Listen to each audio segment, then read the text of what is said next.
पेशे खिदमत है किस्सा चार चोरों का। सुल्तान महमूद गजनवी की ये आदत थी कि रात को भेस बदल कर शहर का गश्त किया करते थे।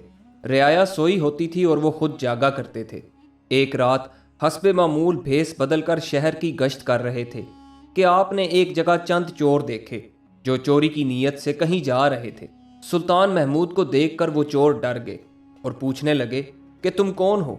सुल्तान ने कहा, मैं भी तुम्हारी तरह का एक इंसान हूँ। चोर समझे कि ये भी एक चोर है, चुनाचे वो मुतमईन हो गए। सुल्तान भी उनमें शामिल हो गया और कहा, इतनी रात गए तुम्हारा घर से निकलने का क्या मकसद है। वो चोर बोले, वही जो तुम्हारा है, यानी चोरी करना। सुल्तान ने कहा, तो फिर शाही महल लूटो, वहां से बड़ा खजाना हाथ आएगा जो उम्र भर के लिए हमें रुपए से बेनियाज कर देगा। चोरों ने यह मशवरा सुनकर सुल्तान की जुर्रत की दाद दी और कहा, बड़े दलेर चोर हो, शाही महल में भी चोरी करने से नहीं डरते। लो आज तुम हमारे सरदार हो और हम तुम्हारे ताबे, लेकिन काम है बड़ा मुश्किल। सुल्तान ने कहा, मेरे होते हुए तुम डरो मत और किसी मुश्किल को मुश्किल न समझो, बस तैयार हो जाओ। आज हम शाही महल लूटेंगे, लेकिन पहले यहाँ बैठकर एक मंसूबा तैयार कर लो और अपना अपना कमाल बयान करो। हम में से हर एक बताए कि वो क्या कमाल और खसूसियत रखता है। चुनाचे वो वहीं बैठ गए और उनमें से एक चोर बोला, मुझ में ये कमाल है कि मैं अंधेरी रात में भी किसी को एक बार देख लूं तो दिन की रोशनी में उसे फौरन पहचान लेता हूं। दूसरा चोर बोला, मेरे बाजुओं में इतनी ताकत है कि महल चाहे कितना ही ऊंचा क्यों ना हो, मेरी फेंकी हुई कमंद महल के किंगरे को पकड़ लेती है और हम सब आसानी से ऊपर चढ़ सकते हैं। तीसरे ने कहा, मुझे ये कमाल हासिल है कि खजाना जमीन के जिस हिस्से में भी दबाया गया हो, मैं अपनी नाक से मट्टी सूंघ कर मालूम कर लेता हूँ कि खजाना कहाँ दबाया गया है। चौथा बोला, मुझे ये कमाल हासिल है कि मैं कुत्तों की जुबान जानता हूँ। जब भी कोई कुत्ता भौंकता है तो मुझे पता चल जाता है कि वो क्या बोल रहा है।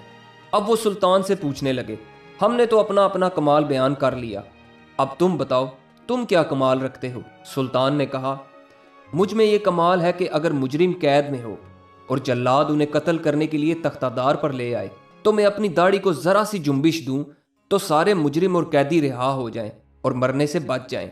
वाकई तुम्हारा कमाल तो सबसे बड़ा है। चोरों ने यकजुबान होकर कहा, तुम्हारा वजूद हमारी रिहाई का जामिन है।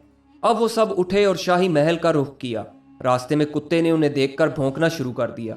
वो चोर जिसे कुत्ते की जुबान समझने का कमाल हासिल था, इससे बाकी चोर पूछने लगे, जरा बताओ तो ये कुत्ता क्या कह रहा है।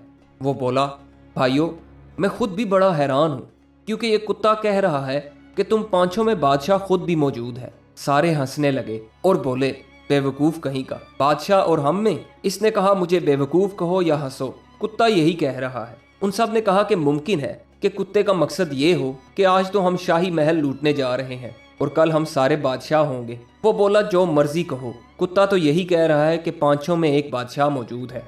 आगे बढ़े तो शाही महल के पास पहुंचकर कमंद फेंकने वाले से कहने लगे कि चलो अब तुम अपना कमाल दिखाओ। इसने कमंद फेंकी जो महल के किंगरे से अटक गई और सब कमंद के जरिए से ऊपर चढ़ गए। अब जमीन सूंघने वाले से कहा गया कि अब तुम अपना कमाल दिखाओ। चुनाचे इसने भी अपना कमाल दिखाया और जमीन सूंघ कर शाही महल का जितना खजाना था मालूम कर लिया। उन्होंने शाही महल का तमाम खजाना लूटा और उसे समेटकर इसी कमंद के जरिए से महल से बाहर निकल आए और शहर से बाहर किसी वीरान जगह पर बैठकर खजाने की तकसीम करने लगे। सुल्तान ने कहा, तुम लोगों ने मुझे अपना सरदार तस्लीम किया है, इसलिए तुम लोगों को मेरी एक बात माननी पड़ेगी। खजाने की तकसीम फिलहाल मुलतवी कर दो, क्योंकि अगर ये खजाना तकसीम करके अपने अपने हिस्से का माल हम अपने घर ले गए और सुबह जब शाही खजाने की चोरी का पता चला तो मुमकिन है कि बादशाह चोरों को पकड़ने के लिए जो तदाबीर इख्तियार करेगा उनमें एक ये तदबीर भी हो कि सारे शहर की तलाशी ली जाए, ताकि चोर अगर शहर में मौजूद हों तो पकड़े जाएं। खुदा ना करे कि हम पकड़े जाएं,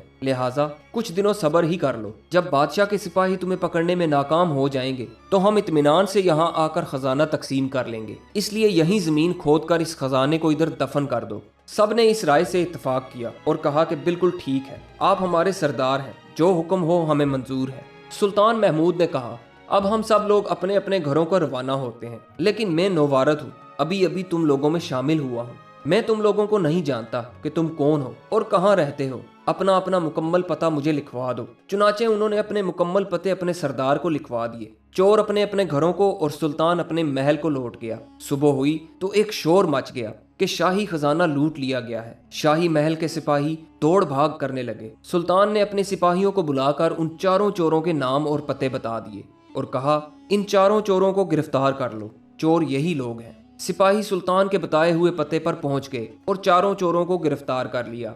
वो चारों बड़े हैरान थे कि ये आखिर किस्सा क्या है। हम चारों तो गिरफ्तार हो गए मगर हमारा सरदार गिरफ्तार नहीं हुआ। अदालत में पेश हुए तो शाही मुजरिम होने पर उन्हें फांसी का हुक्म सुना दिया गया। अब तो वो और भी घबराए और अपने सरदार को याद करने लगे और परेशान भी हुए कि अब वो सारे खजाने का खुद ही मालिक बन जाएगा। तख्तादार पर जब उन्हें ले जाने लगे तो सुल्तान महमूद ने हुक्म दिया कि इन चारों चोरों को मेरे हुजूर पेश किया जाए ताकि ये कोई आखिरी तमन्ना रखते हों तो वो पूरी की जा सके। चारों चोर दरबार सुल्तानी में हाजिर हुए।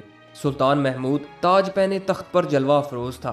वो जिसे ये कमाल हासिल था कि जिसे अंधेरी रात में एक बार देख ले तो दिन की रोशनी में फौरन उसे पहचान लेता था। इसने जो तख्त पर बैठे हुए आदमी को गौर से देखा तो फौरन पहचान गया और अपने एक साथी के कान में कहने लगा, भाई रात को कुत्ता सच कह रहा था कि इन पांचों में एक बादशाह भी मौजूद है। ये जो सामने तख्त पर आदमी बैठा है ये कोई और नहीं, ये हमारा सरदार ही है जो बादशाह है और मुझे पूरा यकीन है यही था हमारे साथ रात को। साथी ने कहा कि तुम भी बड़े बेवकूफ हो। रात को हमारे दूसरे साथी ने कुत्ते की जुबान का तर्जुमा करके चोर को बादशाह बना दिया और इस वक्त तुम बादशाह को चोर बना रहे हो। उनकी खुसर पुसर सुनकर बादशाह ने कहा, ये आपस में क्या बातें कर रहे हो। वो चोर जिसने रात को सुल्तान को देखकर दिन में पहचान लिया था वो आगे बढ़ा और कहने लगा, ऐ हमारे सरदार, अब अपनी दाढ़ी कब हिलाओगे? क्या इस वक्त हिलाओगे जब हमें फांसी पर लटका दिया जाएगा?